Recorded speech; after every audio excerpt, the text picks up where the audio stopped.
The world of Minecraft is a vast land filled with beautiful cascading mountains and lush forest, but what lies underneath is truly terrifying. The Nether, home to the lost souls of the zombie pigmen, is ruled by an ancient evil force come to be known as Herobrine. With his army of pigmen, Herobrine means a complete takeover of the overworld, burning it to an ash, making it an extension of his fiery underworld below. It is up to you to stop him. Band together with allies or wage war alone. The fate of Minecraft rests in your hands.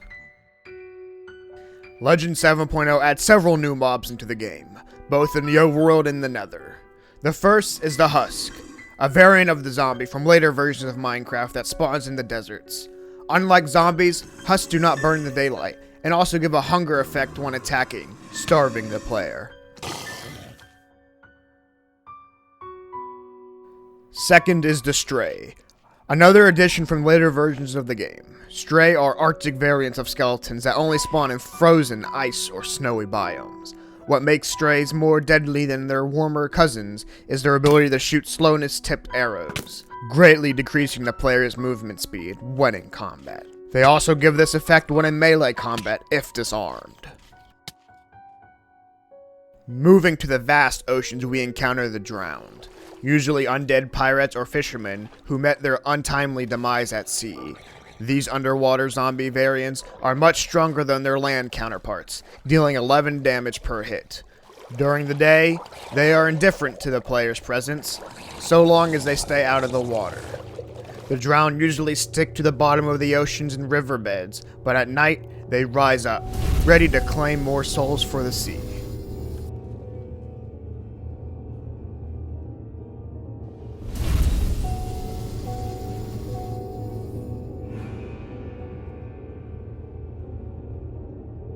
Legend 7.0 also adds 3 more variants of zombies: Runners, Spitters, and Giants. Runners are fast and agile undead, capable of climbing surfaces with a 5% chance to stagger you in combat. They can be found in most biomes along with their regular counterparts. Spitters are slow, overweight mutant zombies capable of spitting toxic acid at players, poisoning them upon contact. Their sturdiness prevents them from being knocked back, as well as gives them immense strength, dealing 20 damage a hit.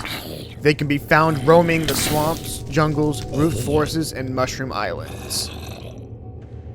The final and most deadly breed of zombie is the zombie giant. This monstrosity towers over its opponents, making it easy to spot and avoid from a distance. The zombie giant has a high defense due to its large stature with a powerful but slow attack, dealing 20 damage per hit. However, get them angry enough and they will rise with their fist in the air and slam on the ground, dealing 100 damage to anything nearby, while also staggering them. The best way to kill these giants is to outspeed them. Though due to their enormous size, they are surprisingly fast due to the large stride. Below the overworld lies many great dangers, and Legend 7.0 takes that to the next level. This update introduces 3 new types of pigmen, all subjects of Herobrine: the pigmen Warrior, Brute, and Keeper. The Warriors are commonly found alongside their sword-wielding brethren, except they are extremely hostile towards the player. Unlike regular pigmen, whose souls wander the Nether in a constant torment, indifferent to the player's presence. Warriors are foot soldiers tasked with riding the fiery pit of who doesn't belong. However, if a warrior or any other pigmen are attacked, their vanilla counterparts will come to their aid. Warriors can be identified with their overly decayed and bloody appearance, usually wielding a golden axe. Above the warriors are the brutes, the juggernauts of the Nether's army. Brutes are much larger than other pigmen, but also much stronger. They slug around their large flails, whipping at any pigman who doesn't work fast enough. Brutes have 3 attacks: their main melee, their charge, and a slam attack. When fighting brutes, it's key to pay attention to what they are doing, their animations, so you can time your blocks and rolls and avoid getting hit. The final type is the Pigman Keeper, the generals of the army. They wield golden swords and are extremely skilled combatants and can dodge attacks by rolling out of the way. They are faster than most pigmen, with the exception of the brute when charging. The final new mob in the vanilla storyline is Herobrine himself. This mysterious entity often stalks players, playing psychological games with them. His power grows even more as legends and stories of the ghost-like entity spread throughout the land.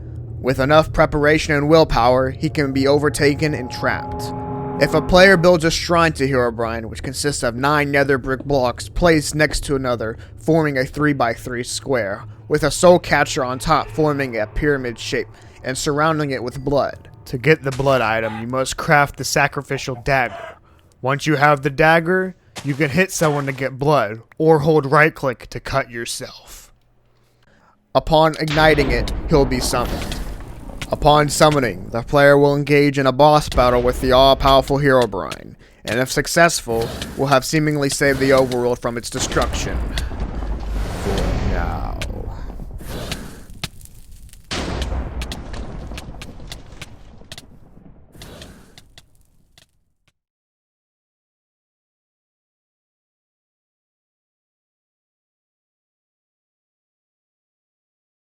Not only character powers are getting reworked, but their attainability has as well. All characters now cost significantly less tokens than previous installments of the mod. Tier 1 characters are between 500 and 2,000 tokens, Tier 2 are between 2 and 4,000, Tier 3 are between 4 and 6,000, Tier 4 are between 6 and 8,000, Tier 5 are between 8 and 10,000, and Tier 6 are between 10 and 12,000. Soul Essence costs also have been readjusted as well, but run on a different scale that we'll cover in another video.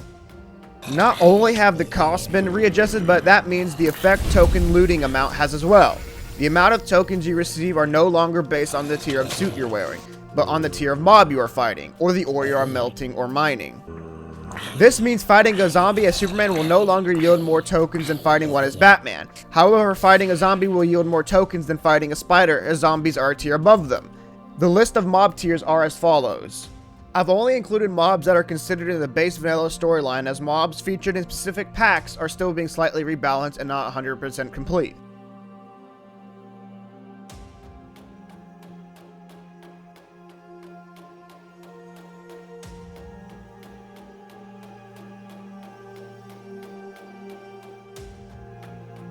Though the crafting materials for characters have stayed the same, each character now requires a gem correlating with their tier. There are 6 types of gems in the game, 1 for each tier. Blue gems are tier 1, green are tier 2, yellow are tier 3, orange are tier 4, red are tier 5, and purple are tier 6.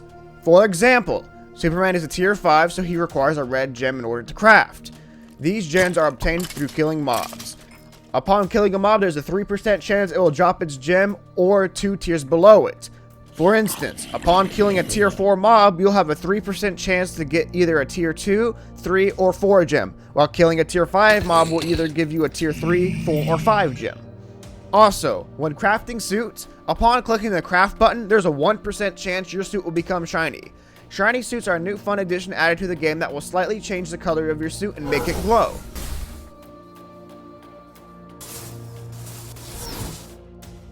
Not only has basic suit crafting been reworked, but also obtaining alts. In order to craft or convert a suit to its alt, you first must unlock its blueprint. Blueprints are also dropped when killing mobs. There are 5 tiers of blueprints: common, uncommon, rare, epic, and legendary. The rarity of a blueprint determines the likely chance it will be selected if a mob decides to drop a blueprint. The chance to drop any blueprint at all is determined by the tier of mob. The algorithm is 10% plus the mob's tier, so killing a tier 5 mob will give a 15% chance to drop a blueprint, while a tier 3 has a 13% chance. Once you have the blueprint, simply right-click to learn how to craft that alt. Once you have unlocked an alt, you can make that alt as many times as you want, so as long as you have the resources. If you get a duplicate blueprint, you will receive 50 tokens when consuming it.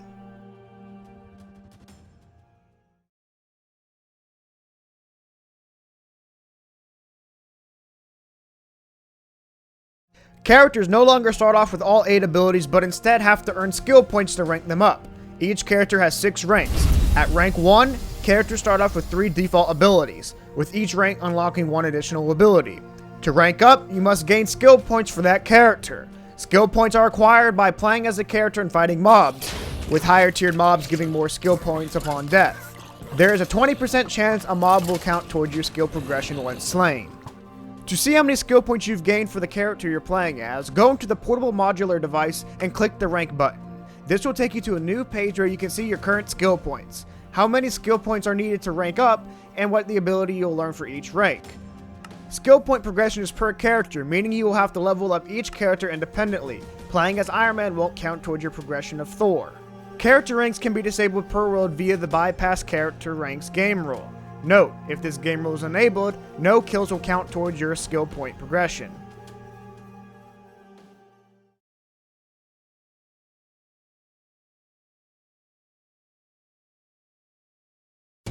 Machine functionality has also changed in 7.0, with all machines now being wireless. This means you don't have to use cables to power your machines. Now, simply just place a generator down and when powered, all machines within a 20 block radius will automatically turn on. This new feature also fixes the placing generators and claims bug on Legends Evolved. Due to all the combat changes to PvE and PvP, the cost of repair tokens has been dramatically reduced. When using the suit repairs unit, a fully damaged tier 5 suit now costs around 500 tokens to repair instead of 3,000, with tier 1s only costing almost 200. With the new regeneration mechanics, you can either now wait it out and slowly regenerate your durability, if you have regeneration, or cheaply repair your armor. The Meta-Humans power unit will be discussed in the Legacy video as the system's under maintenance. Another new gameplay enhancing feature is a toggle durability option.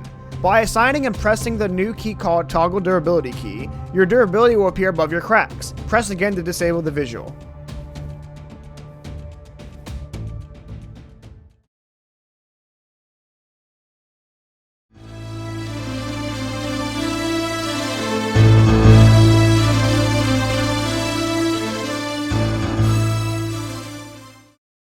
A lot of people are wondering if Legends Evolved will reset due to the extensive changes Legends 7.0 brings, and the short answer is yes, but here's why. 7.0 completely restructures the way the mod is meant to be played. Its goal is to fix the complaints of needlessly farming pigmen in the Nether for tokens while also giving the player more gameplay experiences and things to do. There are new mobs to fight, blueprints to hunt, character progression, as well as legacy overhauls.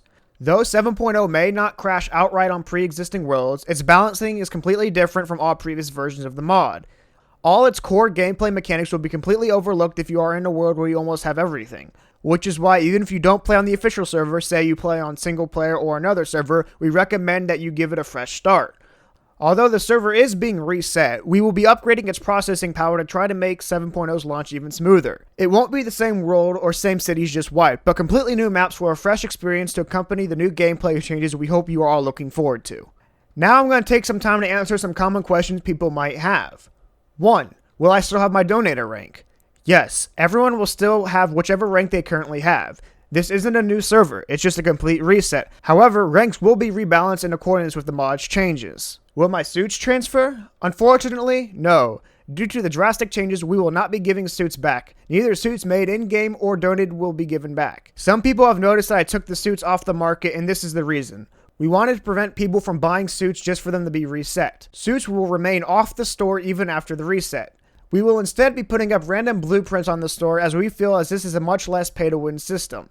As blueprints just unlock the cosmetic, you still have to make the suit. However, the random suit key will still be available. You can no longer just buy a direct suit. Will my tags transfer? Yes, any tag directly bought, given, or won in crates will transfer. Will my claim blocks that I bought on the store transfer? Yes. For reference, anything still on the donation store as the uploading of this video will transfer. How did y'all come up with this decision?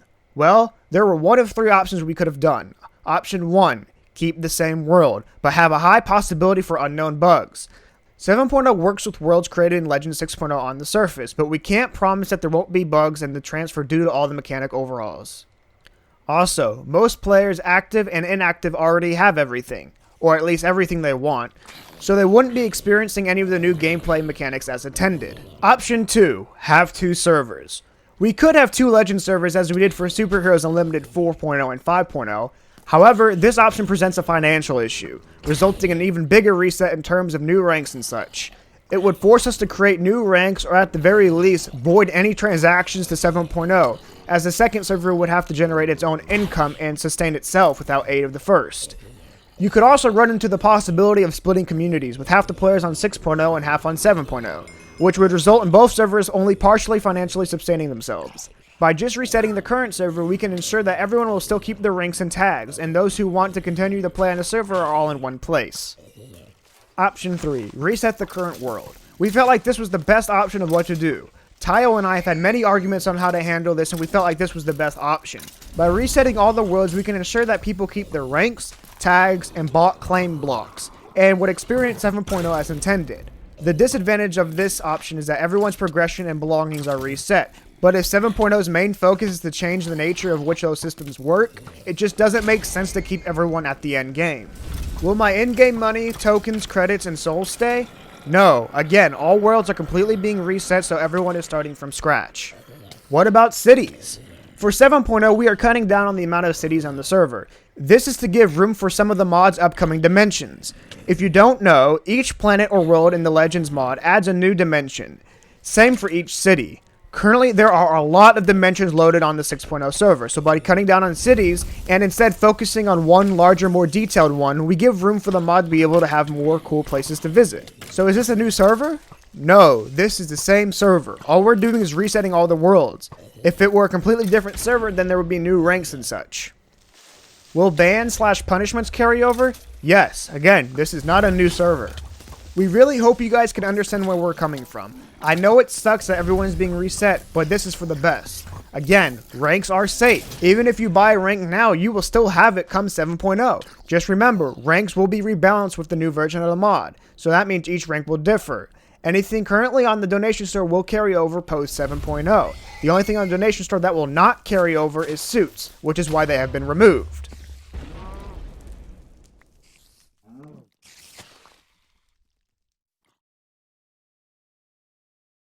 Well, that's the end of the video. I hope you guys enjoyed, and if you did, then consider subscribing for more content like this. Hoorah and epicness of awesomeness.